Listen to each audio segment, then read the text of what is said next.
Hello everyone, this is Salma Aftab and welcome to your chemistry classes by Sal. In the previous lecture, we have discussed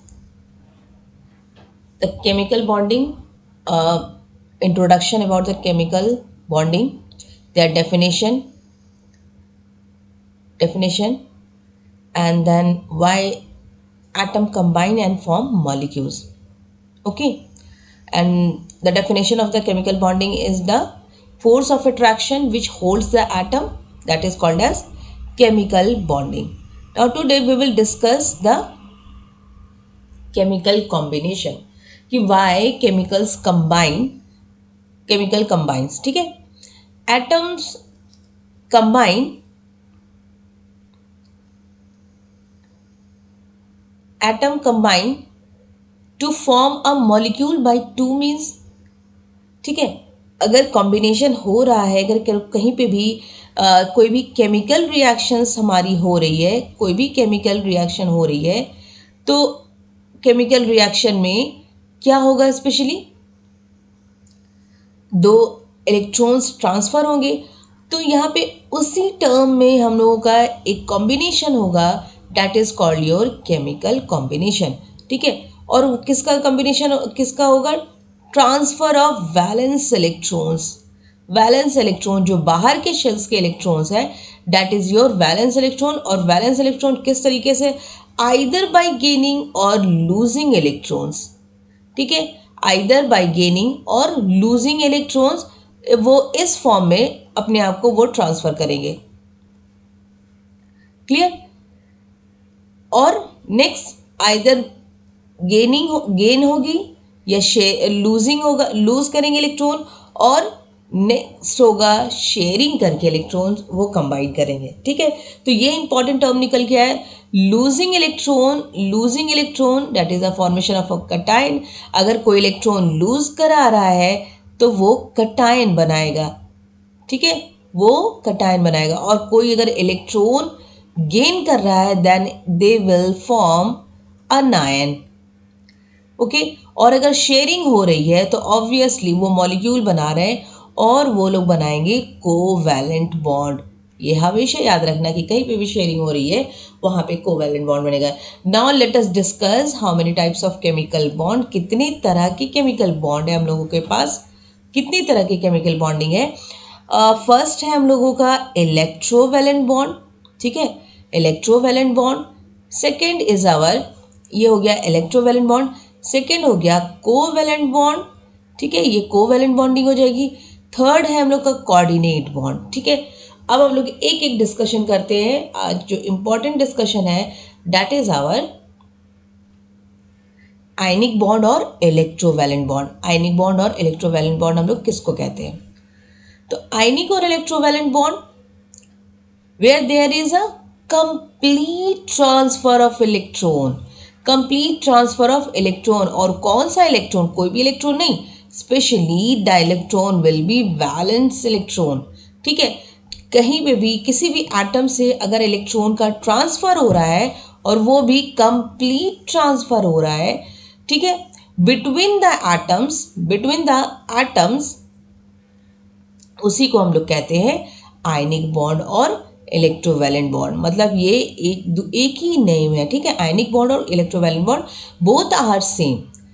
ठीक है, both are same. और definition यहीं से हो रही है क्योंकि आफ्टर गेनिंग और losing electron they form ions. ये आयंस बना रहे हैं. ठीक है, आयंस बना रहे हैं. जब वो मेटालिक एटम अगर है, suppose we have metallic atom की टेंडेंसी ही यही है, कैरेक्टरिस्टिक्स ही यही है कि वो इलेक्ट्रॉन को लूज करेगा, और जब वो लूज करेगा तो इट विल फॉर्म कटायन. ठीक है, और नॉन मेटालिक एटम जो होगा वो हमेशा क्या करेगा, इलेक्ट्रॉन को क्या करेगा, वो गेन करेगा. ऑलवेज हमेशा वो गेन करेगा. और गेन करने की वजह से यहाँ पे it acquires a negative charge, और due to the formation of negative charge it is called as anion. ठीक है, और यहाँ पे एक पॉजिटिव चार्ज हमें दिख रहा है. This positive charge represent the cation. ये एक ठीक है। नाउ और हमेशा जब भी ये बॉन्ड फॉर्म करेगा कोई भी एटम, अगर वो इलेक्ट्रॉन चाहे वो लूज कर रहे हो और चाहे वो इलेक्ट्रॉन गेन कर रहे हो, then the reaction will be exothermic. वो हमेशा हमेशा कौन सी रिएक्शन देगा? Exothermic reaction. एक्सोथर्मिक रिएक्शन हमें पता है, ऐसी reaction which releases energy, which releases energy, that type of reaction is called as exothermic reaction।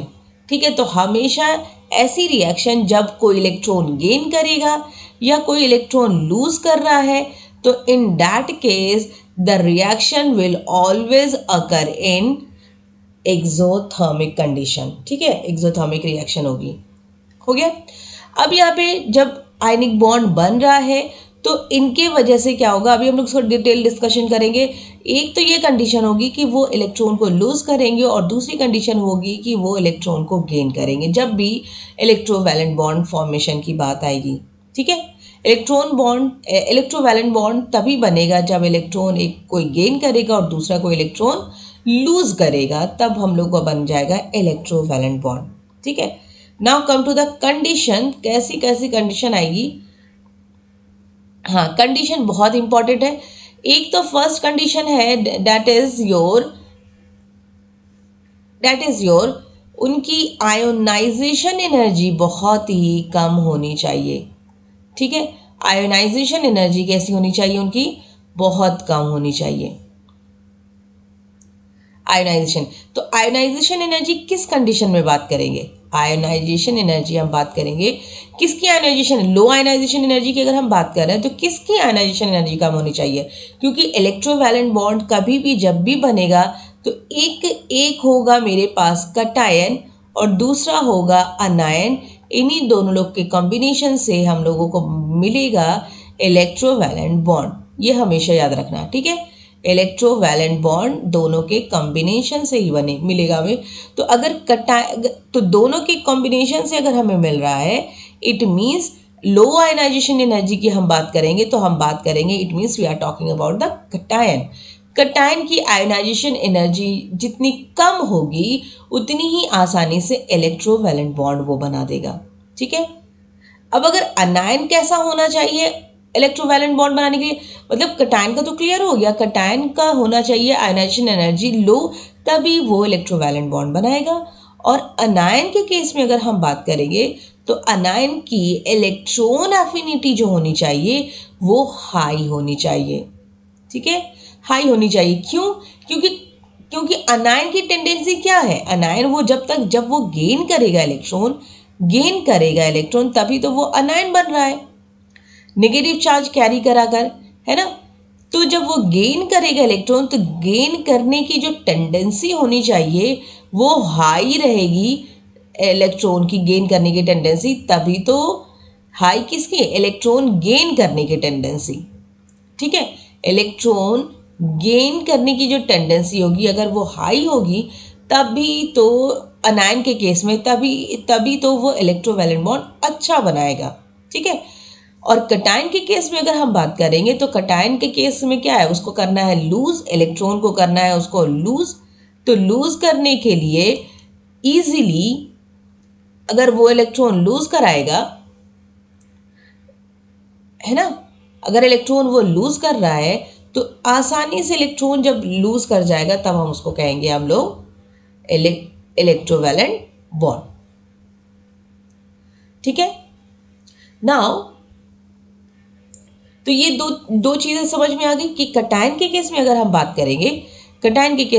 करेंगे तो होना चाहिए लो आयनाइजेशन एनर्जी होनी चाहिए। ठीक है, आयनाइजेशन एनर्जी कम होनी चाहिए। लेकिन अगर हम अनायन के केस में बात करेंगे तो उसकी इलेक्ट्रॉन एफिनिटी क्या होनी चाहिए? बहुत हाई होनी चाहिए।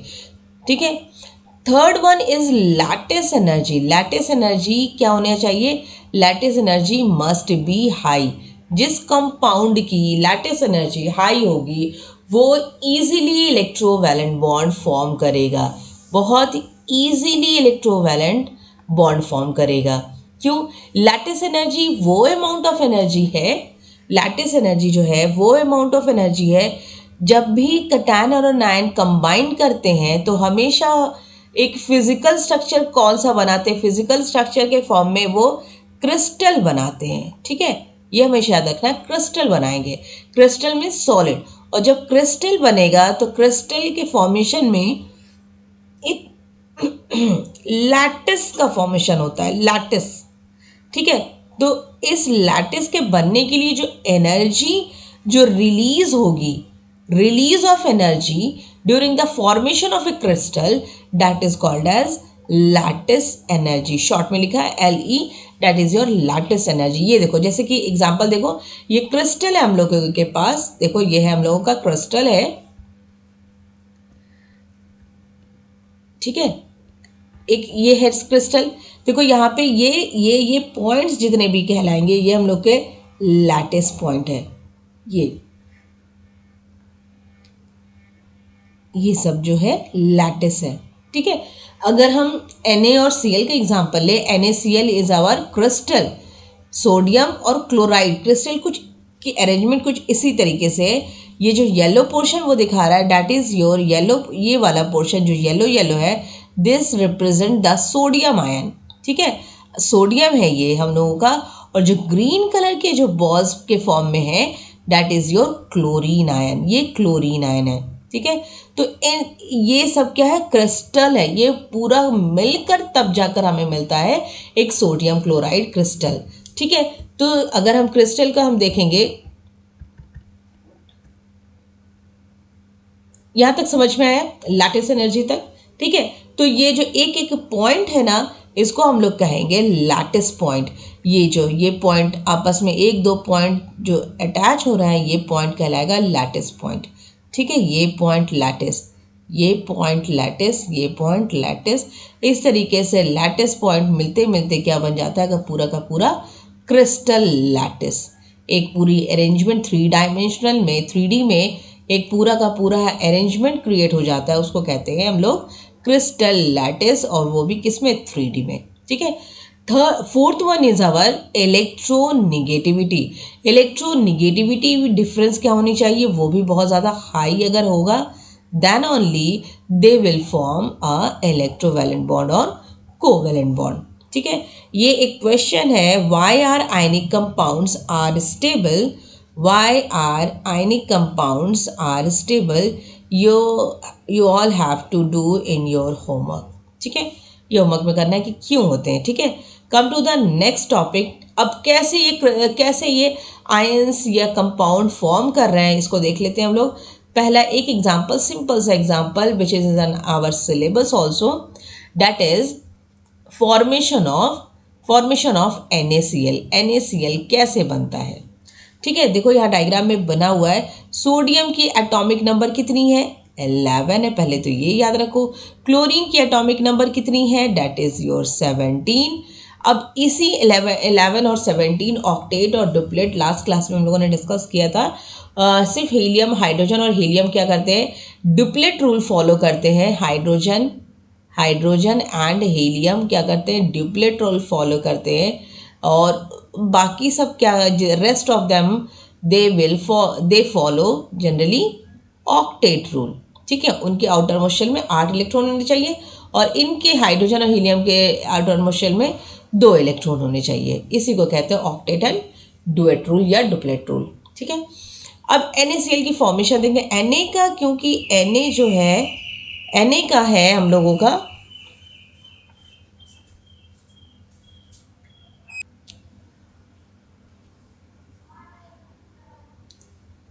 Atomic number of sodium is 11 है। ठीक है, और इसकी इलेक्ट्रॉनिक कन्फिग्रेशन कैसे, यहाँ पे 11 लिखते ज़्यादा, ये है 11, और कैसे लिखा जाता है इलेक्ट्रॉनिक 281। तो देखो यहाँ पर फर्स्ट वाले शेल में ओनली 2 इलेक्ट्रॉन है। सेकेंड वाले शेल में देखो 8 इलेक्ट्रॉन है, 2 यहाँ, 1 2 3 4 5 6 7 8, ये हो गया। ठीक है, 2 हो गया, 2 8, लास्ट वाले शेल में कितने इलेक्ट्रॉन है, ये हो गया मेरा 1 इलेक्ट्रॉन है। ठीक है, ये हो गया सोडियम की बात हो गई। ना क्लोरीन की बात कर लेते हैं। क्लोरीन का एटॉमिक नंबर कितना है? 17 है। अब वो एटॉमिक नंबर किस तरीके से अरेंज है? इट इज अरेंज 2 8 8, कितना हो गया ये? 8 to 10, 2 8 8, 2 8 to 10, 10 7 होगा ना, ठीक है। ये हो गया 17, ठीक है।